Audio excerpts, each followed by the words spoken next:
Is very good morning to all. आज मैं फिर आपके सामने एक हिस्ट्री का बहुत ही इंटरेस्टेड, बहुत ही कॉम्प्लिकेटेड और बहुत ही मज़ेदार टॉपिक लेकर हाजिर हुआ हूँ।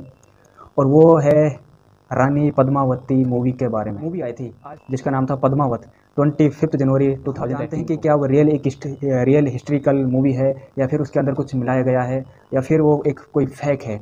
तो इन सब को हम इनको एक्सपोज करेंगे और बताएंगे विद आपको मैं प्रूफ के साथ बताऊंगा कहाँ से क्या उठाया गया है ये मैटर और क्या इसमें सही है और क्या इसमें गलत है। तो देखते हैं, आइए।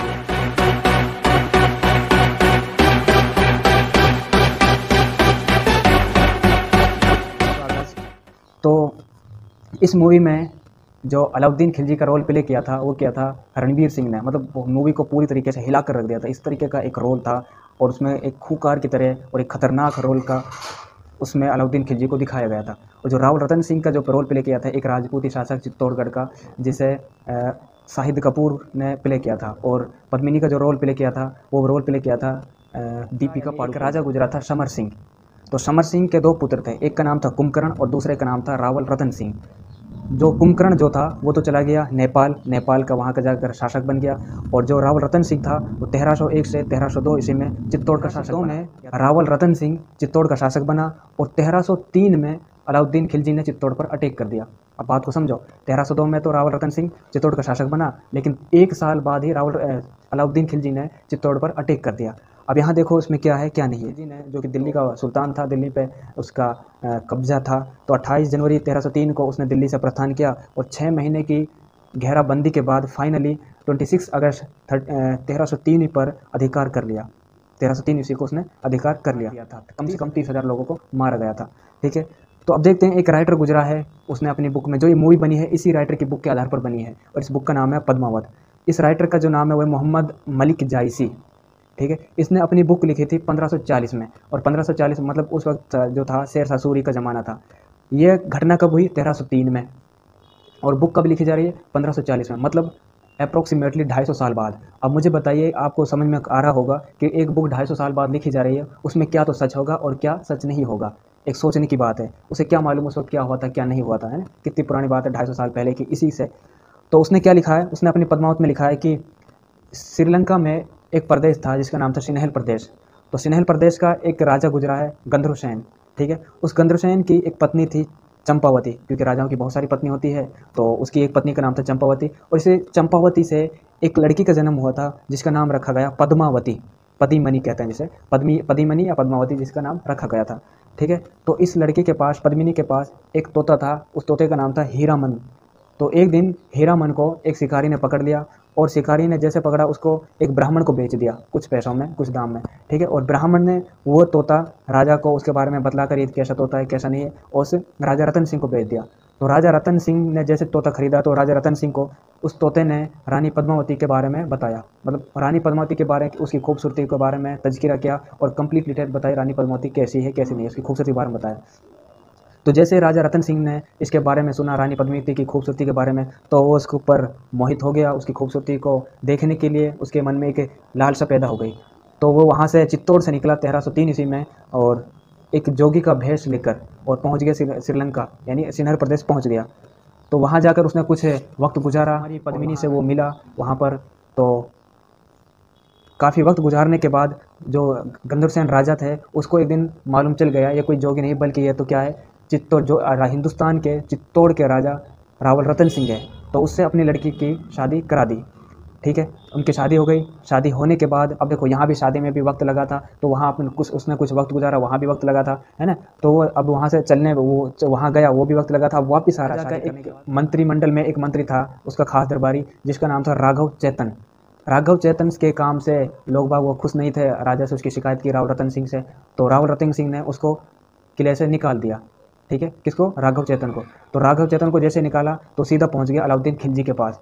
तो अलाउद्दीन खिलजी को उसने रानी पद्मिनी का बताया, उसकी खूबसूरती का तज़किरा किया, उसकी खूबसूरती का बखान किया, अलाउद्दीन खिलजी को बताया और चित्तौड़ के बारे में बताया, चित्तौड़ का किला कैसा है, कितना खूबसूरत है ना? तो अलाउद्दीन खिलजी ने जब ये सब सुना रानी पद्मावती के बारे में, वो उसके ऊपर मोहित हो गया। मतलब उससे मन ही मन में एक प्यार कर बैठा अलाउद्दीन खिलजी, जो इस राइटर ने लिखा वो बता रहा हूँ मैं, है ना?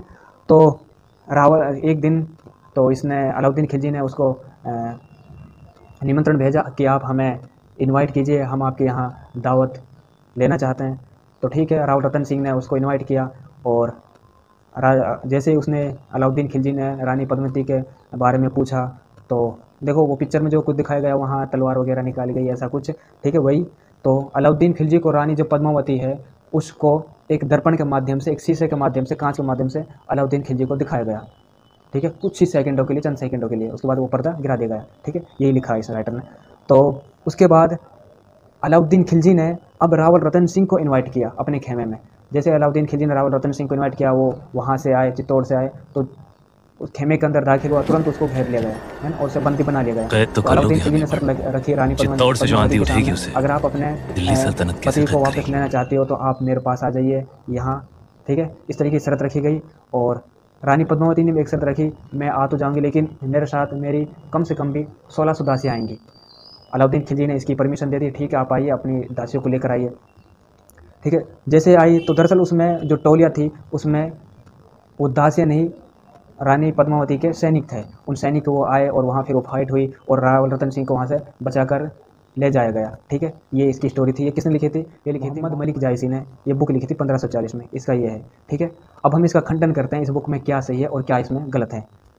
तो एक राजस्थान का एक बहुत ही बड़ा एक राइटर गुजरा है, नाम सुना होगा आपने, गौरीशंकर प्रसाद ओझा, ठीक है। इसने एक बुक लिखी है जिसका नाम है उदयपुर राज्य का इतिहास। बुक का क्या नाम है? उदयपुर राज्य का इतिहास। तो देखो इसने अपनी बुक में किस तरीके से खंडन किया है। तो इसने बताया कि 1302 में शासक बना, 1303 में अटैक हुआ। इसने क्या बताया? रावल रतन सिंह शासक कब बना? 1302 ईस्वी में शासक बना। और अटैक कब हुआ? 1303 ईस्वी में। मतलब एक साल के रावल रतन सिंह का और अटैक करने के बीच में सिर्फ एक साल का गैप था। अब मुझे बताइए कि एक साल के अंदर क्या क्या हो सकता है। अब राइटर ने आगे क्या लिखा है कि मतलब एक ही साल में राजा श्रीलंका गया, है ना, वहाँ शादी भी की, वहाँ जाने में भी वक्त लगा, वहाँ वो ठहरे भी वो वक्त लगा, वहाँ शादी में भी वक्त लगा, और वहाँ वापस आए वो भी वक्त लगा। अब ऐसा तो था नहीं कि भाई उस वक्त प्लान था कि जिसके माध्यम से वो 5-6 घंटे लगेंगे वो चला जाएगा, है ना। लेकिन उस वक्त तो पहले जानवर के माध्यम से, घोड़ों के माध्यम से जाया जाता था, उनके लिए भी चारा चाहिए, है ना, रात को विश्राम भी करना पड़ता था, मतलब बहुत टाइम लग जाता था, है ना। ये सब एक साल में किस तरह संभव हो सकता है? आप ही सोच के देखिए, अपना खुद ही आप अपना दिमाग लगाइए, ठीक है। एक एक्सपोज हुआ। दूसरा उसने जो एक्सपोज किया वो कहा कि ओझा साहब ने बताया कि 1303 में, ये देखो इंपॉर्टेंट पॉइंट ये है, 1303 में सिन्हल प्रदेश का राजा कीर्ति निशंक देव पराक्रम बाहु फोर था। क्या कहा?